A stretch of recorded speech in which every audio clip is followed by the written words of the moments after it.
So there was a proposal from the Indianapolis City County Council to study the usage of artificial intelligence.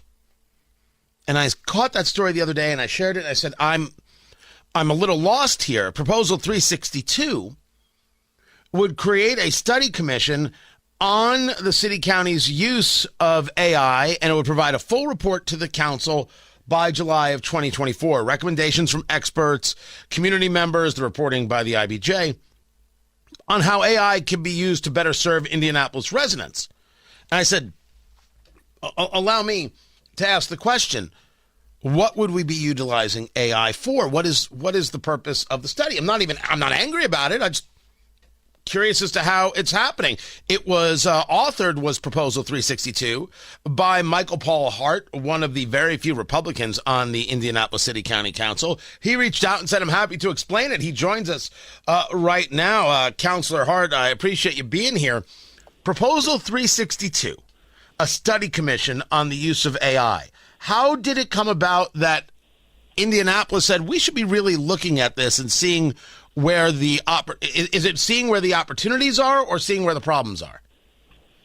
Yeah, my pleasure, Tony. And so basically the way this came about is, I spend my day life in high tech. So, this stuff has been front face value all year long about how we can use AI to solve problems in the business world.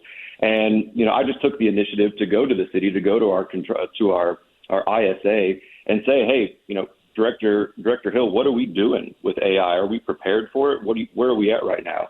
And at that time, there was no policies on it. There wasn't any use cases for it. And I said, well, it sounds like you need some help. I spend my day job doing all of these types of solutioning. Is it something that you would be interested in getting some help with? And he said, absolutely.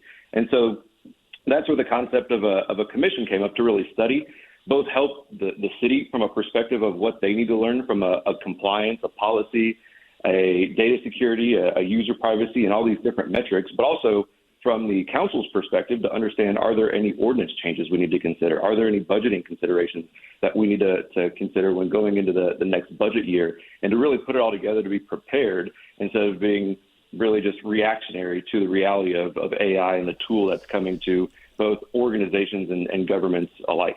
But give me as you see it, give me a real world example of where you think in your world working in tech, where you think Indianapolis sees AI as an opportunity to get ahead in X or engage in solving a problem Y. Give me the real world example, if you would.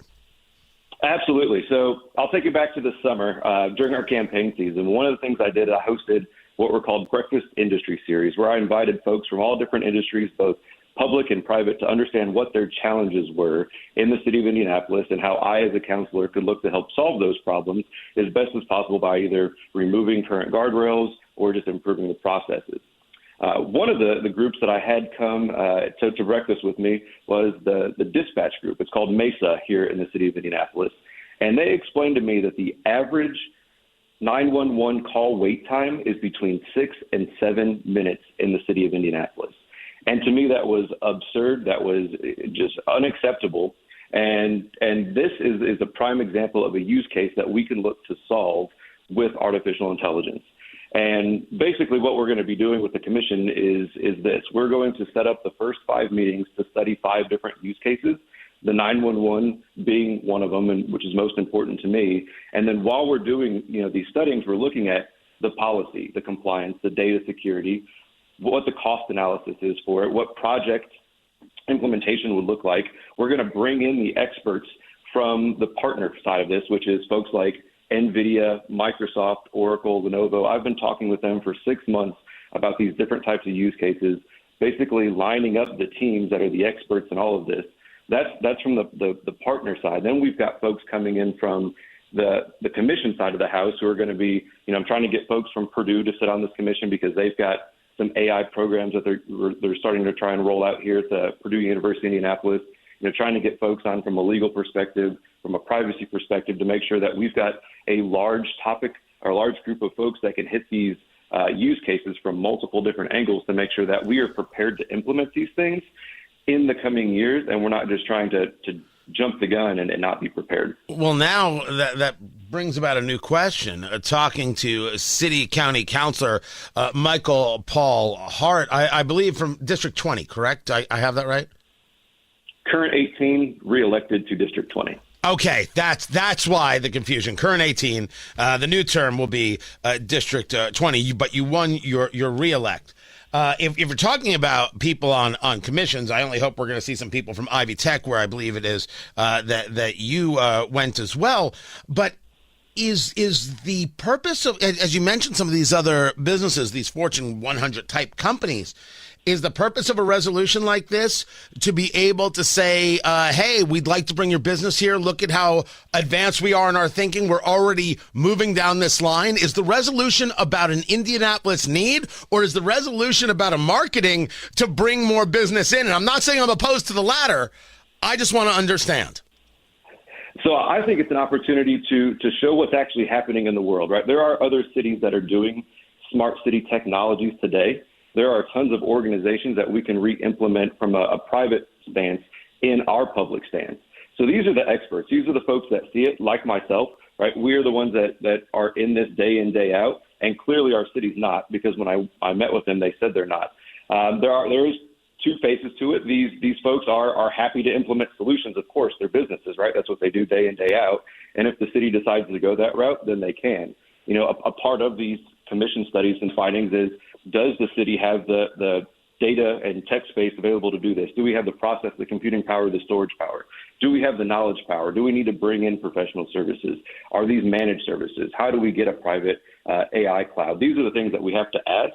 And certainly it's a possibility that, and I mean, a lot of these two faces to it, these folks are happy to implement solutions. Of course, they're businesses, right? That's what they do day in, day out. And if the city decides to go that route, then they can. You know, a part of these commission studies and findings is, does the city have the data and tech space available to do this? Do we have the process, the computing power, the storage power? Do we have the knowledge power? Do we need to bring in professional services? Are these managed services? How do we get a private AI cloud? These are the things that we have to ask.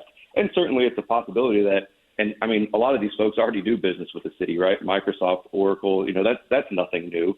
But what is it that we can learn to benefit from to improve city efficiencies, public safety, even potential? I've got some homelessness things we're looking to address by studying data at the Health and Human Hospital Corporation. So, I mean, it's a reality that there could be, and I hope that there are opportunities that come out of this where we can implement new solutions to drive the city forward.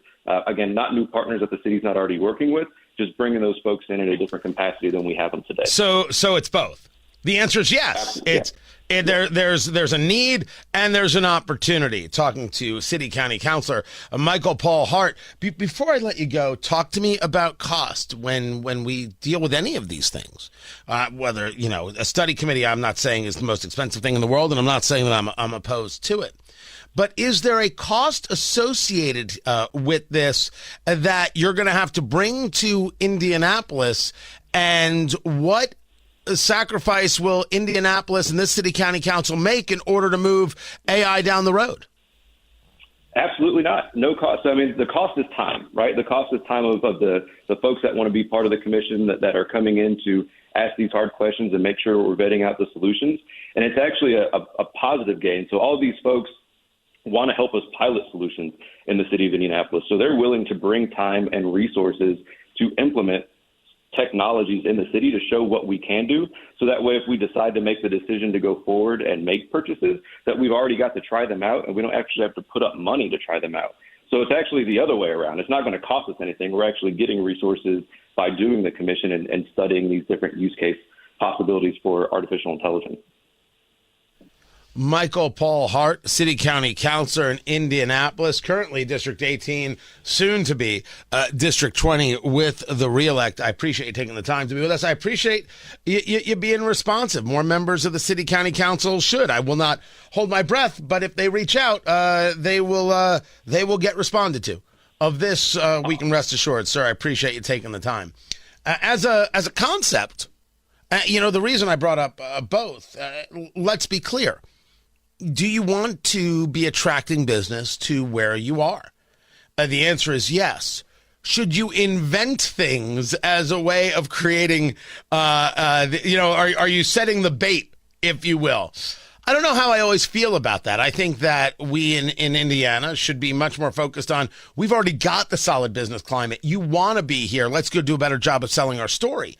This would be a lot more this would be a lot easier in Indianapolis if Indianapolis would sell its story to the people of Indianapolis.